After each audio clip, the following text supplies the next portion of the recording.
तो लाइफ में अगर हम एक कामयाब इंसान बनना चाहते हैं ना, तो उसके लिए बहुत ज़्यादा ज़रूरी होता है कि हम कभी ख़ुद के अंदर झांक कर देखें। हम अक्सर लोगों के रवैये, चाहे वो अच्छे हों या बुरे हों, उनकी आदत चाहे वो अच्छी हों या बुरी हों, उनके ऊपर एक कड़ी नज़र रखते हैं। लेकिन बहुत ही कम ऐसा होता है कि शायद हमने अपने आप को कभी अपना कैथारसिस किया हो या अपने अंदर झांक कर देखा हो। तो आज के ब्लॉग में मैं आपके साथ कुछ ऐसी टॉक्सिक हैबिट्स शेयर करने वाली हूँ जिनके साथ आपने अपना कंपैरिजन करना है कि क्या वो हैबिट्स आप में हैं या नहीं, और अगर कहीं उनकी थोड़ी सी भी क्वांटिटी आप में मौजूद है या वो हैबिट्स आप में हैं, तो आप उनको किस तरह से चेंज कर सकते हैं। क्योंकि हर इंसान की ये ख्वाहिश होती है कि वो एक बैलेंस्ड लाइफ गुजारे, एक पुरसकून खुशियों से भरपूर ज़िंदगी गुजारे। तो बस अब आपने देखना है कि क्या ये हैबिट्स कहीं आप में तो नहीं है। So let's get started. अस्सलाम वालेकुम and welcome back to homemaker with Jiha. अगर आपने अभी तक मेरा चैनल सब्सक्राइब नहीं किया हुआ ना, तो ज़रा जल्दी से कर दें और बेल आइकन पर क्लिक कीजिएगा ताकि आपको मेरी वीडियोज़ के लेटेस्ट नोटिफिकेशन आ जाया करें। अराउंड द वर्ल्ड मेरे सब्सक्राइबर्स मुझे ज्वाइन करें। पुराने सब्सक्राइबर्स बहुत ही ज़बरदस्त किस्म के कनेक्टेड है मेरे साथ, तो जल्दी से आप भी ज्वाइन कर दें और कमेंट कर दें। और जब भी मेरे सब्सक्राइबर्स मुझे कमेंट करते हैं ना, बिलीव करें मुझे बहुत ही ज़्यादा खुशी मिलती है। तो स्टार्ट लेते हैं हैबिट नंबर 1 से, जो कि सबसे ज़्यादा टॉक्सिक हैबिट है आई पर्सनली थिंक। वो ये है कि ख़ुद के लिए बुरा बोलना, नेगेटिव सेल्फ टॉक। अक्सर ऐसे होता है कि ख़वातीन या मर्द हजरात, अक्सर मैंने ये कहते हुए सुना है कि मेरी तो किस्मत ही ख़राब है, या फिर मैं अनलकी हूँ, या फिर मैं किसी काबिल नहीं हूँ। या फिर अक्सर ऐसे होता है कि कुछ ख़वातीन होती हैं जो कि अपने बच्चों को ही अक्सर जो है वो नेगेटिव वर्ड्स बोल रही होती हैं, बैड वर्ड्स बोल रही होती हैं। तो ये सबसे ज़्यादा ख़तरनाक चीज़ है जिसका हमें अंदाज़ा भी नहीं है। तो सबसे पहली बात तो ये कि हमें उन हार्श सेल्फ़ क्रिटिसिज्म को ना रिप्लेस करना होता है पॉजिटिव बातों से। कभी भी ख़ुद को अनलकी नहीं कहना चाहिए। और ग्रैटिट्यूड बहुत ज़्यादा हमें जो है इसमें ज़्यादा मेजर रोल प्ले करता है कि हर चीज़ को, जो भी है, जिस तरह भी है, जैसे भी हालात हैं, हमें अल्लाह ताला का शुक्र अदा करना चाहिए उस चीज़ पे, क्योंकि अल्लाह ताला को शुक्रगुजारी बहुत ही ज़्यादा पसंद है। तो कभी भी ख़ुद को अनलकी नहीं कहना चाहिए, कभी नहीं कहना चाहिए हमारी किस्मत ख़राब है, क्योंकि अल्लाह ताला हमसे 70 माओं से ज़्यादा प्यार करता है और उसको पता है कि हमारे लिए बेहतरीन चीज़ क्या है। तो हमें तो उसकी रज़ा में राज़ी रहना चाहिए। तो पहली बात तो ये कि कभी भी मजाक में भी ख़ुद के लिए नेगेटिव बातें नहीं करनी चाहिए। सो ये था हमारा फर्स्ट पॉइंट। सेकंड पॉइंट जो बहुत ही ज़्यादा टॉक्सिक है, जो हमारी लाइफ को बर्बाद और ख़राब करने में ना बहुत ही मेजर रोल प्ले करता है, वो ये है कि पीपल प्लीज़र नहीं बनना चाहिए। क्योंकि पीपल प्लीजिंग का ना कोई फ़ायदा नहीं होता। वक्ती तौर पे तो वो बंदा खुश हो जाता है, आपको इंपॉर्टेंस मिल जाती है, उसका थोड़ा सा टाइम मिल जाता है, लेकिन कभी आपने ख़ुद सोचा है कि बीइंग अ पीपल प्लीज़र आपको कैसा फ़ील होता है, आपकी अपनी क्या वर्थ होती है और आपकी सेल्फ़ रिस्पेक्ट उस वक्त कहाँ होती है। तो कभी भी किसी की खुशामद फजूल में ही नहीं करनी चाहिए। कभी भी लोगों को खुश करने की बजाय बहुत ही ज़्यादा ज़रूरी है कि आप अपनी ज़ात के लिए वो वक्त जो है वो मुकर्रर करें, अपनी ज़ात को, जो कि आपने लोगों को उनकी तारीफ़ें करने में और उनके बस पीछे लगे रहने में ज़ाया करना है ना, वो आप अपनी हेल्थ के ऊपर लगाएं, अपने बच्चों पर लगाएं, अपने कामों पर लगाएं, चीज़ों को ऑर्गेनाइज़ करें। अब उससे बेहतर है कि आप अपने किचन कैबिनेट साफ़ कर लें या अपनी वार्डरोब साफ़ कर लें या कोई और काम कर लें प्रोडक्टिव। तो ये बहुत ही ख़तरनाक हैबिट है कि पीपल प्लीज़र कभी नहीं बनना चाहिए। नेक्स्ट जो ख़तरनाक किस्म की हैबिट है वो ये कि आपको कभी भी ग्रजेस नहीं रखने चाहिए दिल में। बाज़ औक़ात ऐसे होता है कि छोटी सी कोई बात होती है या फिर कोई छोटी सी मिसअंडरस्टैंडिंग होती है जो कि बढ़ते बढ़ते बढ़ते इतनी ज़्यादा बढ़ जाती है कि दिल में ग्रजेस आ जाते हैं। और जब दिल में ग्रजेस आ जाते हैं तो बिलीव करें कि आप ख़ुद जो है वो भारीपन महसूस करते हैं। आपकी अक्सर जो है वो कहते हैं ना कि आपको एंजाइटी हो जाती है, स्ट्रेस हो जाता है, डिप्रेशन हो जाता है। तो वो यही रीज़न्स हैं कि हम पुरानी बातों को भूलते नहीं हैं।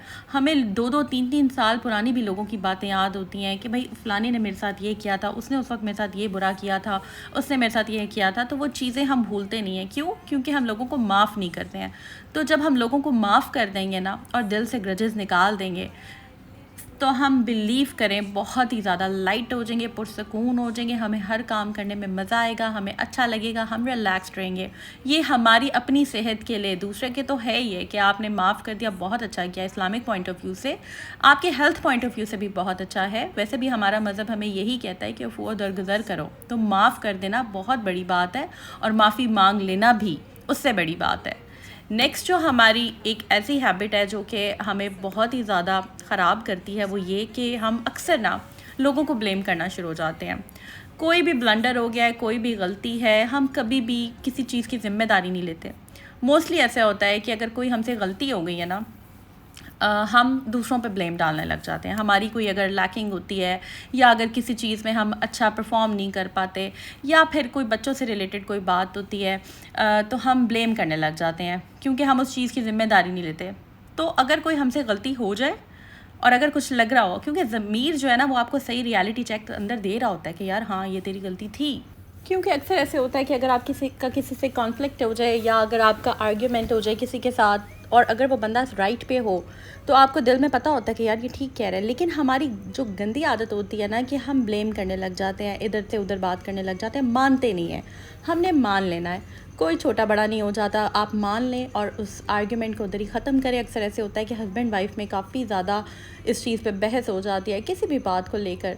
तो अगर आपकी गलती हो और आप मान लें और चुप हो जाएं तो अगला बंदा वैसे ही चुप कर जाता है। तो खैर ये चीज़ जो है ये बहुत ही ज़्यादा हमें सीखनी चाहिए कि हमें एक्सेप्ट कर लेनी चाहिए अगर हमसे कुछ गलती हो जाए। नेक्स्ट जो हैबिट है जो कि बहुत ही ज़्यादा मेजर रोल प्ले करती है हमारे सुकून को ख़राब करने में, वो है इग्नोरिंग सेल्फ़ केयर। मैं हमेशा से, मेरे ब्लॉग्स आपने देखे होंगे, मैं सेल्फ़ केयर पे बहुत ही ज़्यादा इंपॉर्टेंस देती हूँ। ख़ुद का ख्याल रखें, ख़ुद के लिए जिएँ, ख़ुद को इम्पॉर्टेंस दें, ख़ुद के लिए आपको एफ़र्ट्स करनी होती हैं। चाहे आप इंटरनली फ़िट हों या एक्सटर्नली अच्छा लगें, आपको ख़ुद को टाइम देना होता है। ख़ुद के लिए कुछ ऐसी एक्टिविटीज़ निकालनी होती हैं जो कि आपको पॉजिटिव रखती हैं या आपको अच्छी वाइब्स देती हैं या आपको ज़िंदगी का एहसास जो है वो दिलाती रहती हैं। तो ये बहुत इंपॉर्टेंट है। बहुत लोग गलती करते हैं, अपना आप छोड़ देते हैं। मैंने भी एक टाइम पे छोड़ा था, मुझसे ये गलती हुई थी और जब मैंने छोड़ा था, बिलीव करें, मैं जीना भूल गई थी। तो बहुत ज़्यादा इम्पॉर्टेंट है कि आप सेल्फ़ केयर को इम्पॉर्टेंस दें। नेक्स्ट जो इम्पॉर्टेंट हैबिट है जो कि अक्सर ख़वातीन में होती है, वो ये कि हम ओवर थिंकिंग बहुत ज़्यादा करते हैं। मेरे में भी ये हैबिट जो थी वो थी, मैं काफ़ी टाइम तक ओवर थिंक कर रही हूँ। मैंने अपने आप को बहुत ज़्यादा चेंज किया है। ओवर थिंकिंग, बिलीव करें, स्ट्रेस और एंजाइटी का पहला स्टेप होती है और मैंने अपना ना बहुत ज़्यादा टाइम ओवर थिंकिंग की वजह से ज़ाया किया है, जो कि मुझे समटाइम्स फ़ील होता है कि मुझे ऐसे नहीं करना चाहिए था। इसलिए मैं आप लोगों के साथ शेयर करती हूँ चीज़ें। ओवर थिंकिंग का कोई फ़ायदा नहीं है। अगर एक इशू हो गया, कोई मसला था, इट हैपेंड, गुजर गया टाइम, आप उसको छोड़ दें, भूल जाएं। क्योंकि अगर हम पास्ट में रहते हैं ना और पास्ट की चीज़ों को जहन में रखते हैं और उसी को सोचते रहते हैं कि ये हो गया, अब ऐसे है, अब वैसे है, तो बिलीव करें हम उसी चीज़ में ही उलझे रहते हैं और हम प्रेजेंट की जो खुशियाँ होती हैं, प्रेजेंट के जो प्यारे प्यारे मोमेंट्स होते हैं, उस ज़िंदगी को हम इंजॉय करना भूल जाते हैं और हम बस परेशान रहते हैं, स्ट्रेस में रहते हैं हर वक्त। और वही स्ट्रेस फिर हम अल्टीमेटली अपने बच्चों पे निकालते हैं, अपने हस्बैंड्स के साथ, इसी वजूहात की वजह से अपने घर वालों के साथ, अपने प्यारों के साथ बोल पड़ते हैं गुस्से में या अपने दोस्तों के साथ। तो ये बहुत बड़ा एक मेजर फैक्टर होता है।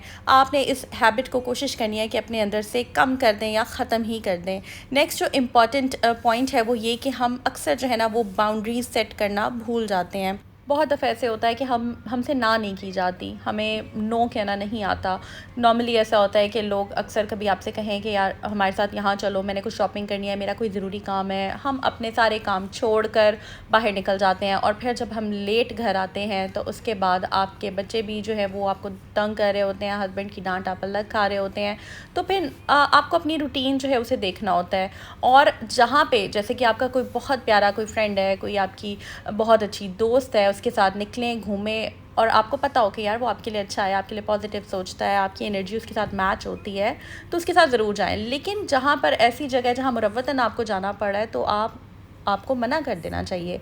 ये चीज़ें ऐसी हैं जो हमें अर्ली एज में नहीं पता थी और अब आकर हमें रियलाइज़ होता है कि यार वहाँ मेरी गलती थी और शायद मैं ऐसा ना करती। लेकिन इन रिग्रेट्स का भी कोई फ़ायदा नहीं है। तो नेक्स्ट पॉइंट भी हमारा यही है कि रिग्रेट जो है ना वो नहीं करना चाहिए। बस जो हो गया सो हो गया और आगे की तरफ देखना चाहिए और कोशिश ये करनी चाहिए कि फ़्यूचर में हमसे जो है वो गलतियाँ ना हो। तो ये एक बहुत इंपॉर्टेंट चीज़ थी कि हमें अपनी एनर्जी बचानी चाहिए। सिर्फ़ अपनी एनर्जी वहाँ पे कंज्यूम करें जहाँ पर अगला बंदा जो है वो डिज़र्व करता हो उसको।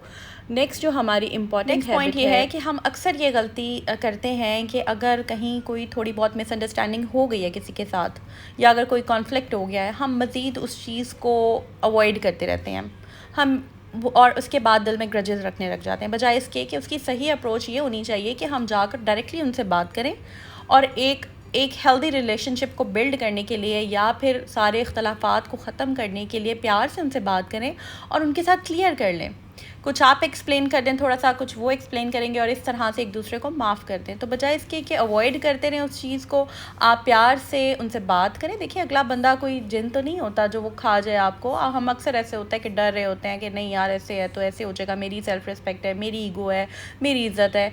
तो हमें चाहिए कि हम अपना दिल बड़ा करें और उस जो इशू है उसको हम ख़त्म कर दें, डिस्कस करें उसके साथ और उसको ख़त्म कर दें, उसको एंड कर दें। ये बहुत ज़्यादा इम्पॉर्टेंट है। तो यहाँ पे मैं आपको बताती चलूँ कि मैं वीकली ग्रॉसरी जो है वो करती हूँ और उसमें छोटी छोटी चीज़ें जो ख़त्म हो जाती हैं, आपने देखा है मैं लिस्ट बना रही थी, ये मैं चीज़ों की ही लिस्ट बना रही थी, जो चीज़ें ख़त्म थी बस वो लेकर आनी थी।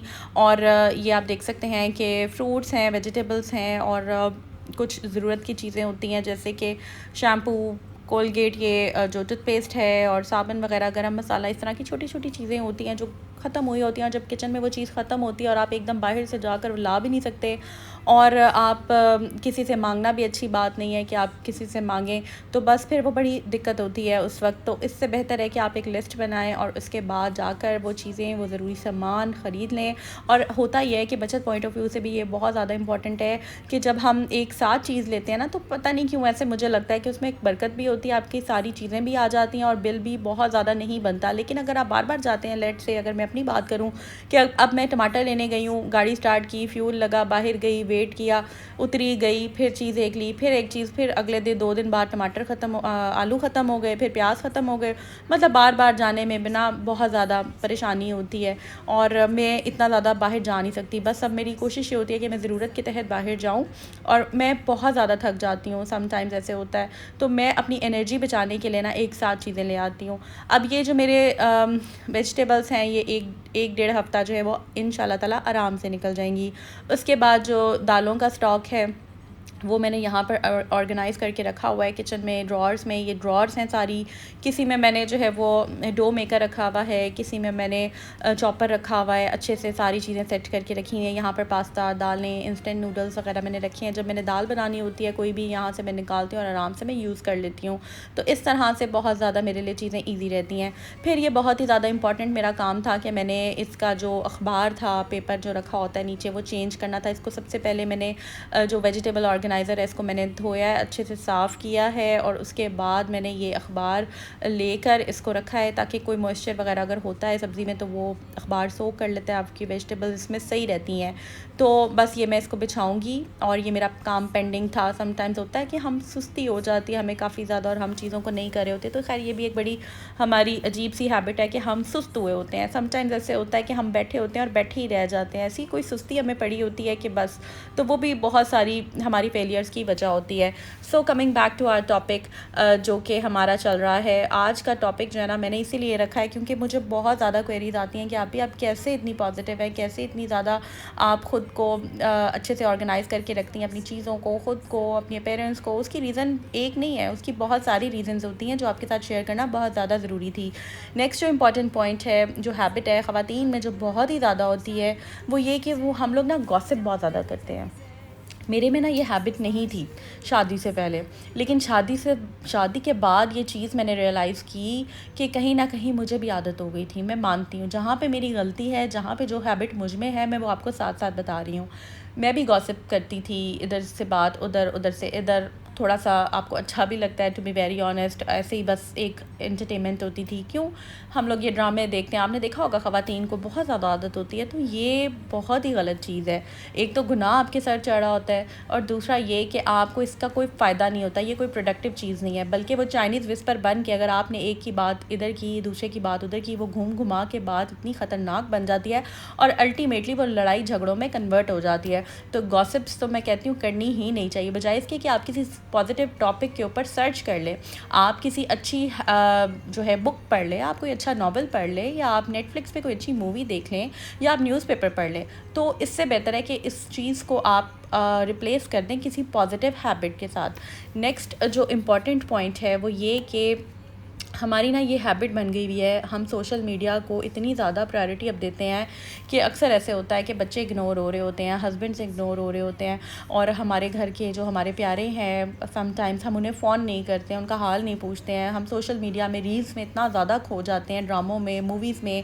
समटाइम्स ऐसे होता है हम एक एक सीज़न स्टार्ट करते हैं और सारी सारी रात वो ड्रामा, उसकी सारी किस्तें ख़त्म करते हैं। ऐसा होता है कि नहीं होता? और बिलीव करें, जो एक दफ़ा आप देख लेते हैं ना सीज़न, वो पूरा महीना भी अगर आप नींद अपनी पूरी करते रहें तो वो एक रात जो आप जागी होते हैं ना आप, वो आपकी थकावट और सुस्ती नहीं ख़त्म करता। ये मैंने ख़ुद आजमाया है। मुझे याद है, मैं एक दो दफ़ा, मेरी अपनी हैबिट है रही है ये कि मैं सीज़न्स देखती थी। और एक दो दफ़ा ऐसा भी हुआ है कि मैंने एक दफ़ा सीज़न देखना स्टार्ट किया है और मैंने उसकी कोई 10-12 किस्तें एक साथ देख ली हैं। 45 मिनट्स का या 50 मिनट्स का एक एपिसोड होता है, और वो मैंने सारी एक रात में देख लिए थे। और उसके बाद नेक्स्ट डे मुझे नहीं पता था कि मैं किधर हूँ, बच्चों ने क्या खाया है, हस्बैंड ने क्या नाश्ता किया है। मेरे सर में इतना दर्द होने लग गया था और मुझे इतने चक्कर आ रहे थे। तो ये बहुत ज़्यादा इंपॉर्टेंट है कि आप सोशल मीडिया जो है ना उसको कम से कम देखें, अपनी एंटरटेनमेंट के लिए एक छोटा सा चंक रखें जो आप देखें, और प्रोडक्टिव हो, वो कोई अच्छी चीज़ देख लें, कोई मोटिवेशनल वीडियो देख लें, कोई अच्छे ब्लॉग्स देख लें। तो यहाँ पर मैं कहना चाहूँगी, अगर आपने मेरा ब्लॉग अभी तक देख ही लिया ना, तो चैनल को सब्सक्राइब कर दें और बेल आइकन पे क्लिक कर दें। मेरा एक ड्रेस डिज़ाइनिंग वाला चैनल भी है जिसको मैंने फर्स्ट कमेंट सेक्शन में पिन कर दिया है, आप उस पर क्लिक करें। और मेरी ड्रेस डिज़ाइनिंग वीडियोस में डिज़ाइनर के ड्रेसेस को रिक्रिएट करती हूँ बहुत ही कम बजट में, तो उस पर क्लिक करके वो ज़रूर देखिएगा। और इंस्टाग्राम पर मुझे ज़रूर फॉलो कीजिएगा, होम मेकर वजीहा के नाम से मेरा इंस्टा पे ID है, मैं शेयर कर दूँगी, आप उस पर मुझे फॉलो करें। अपनी दुआ में याद रखें और अपना बहुत सा ख्याल कीजिएगा जी।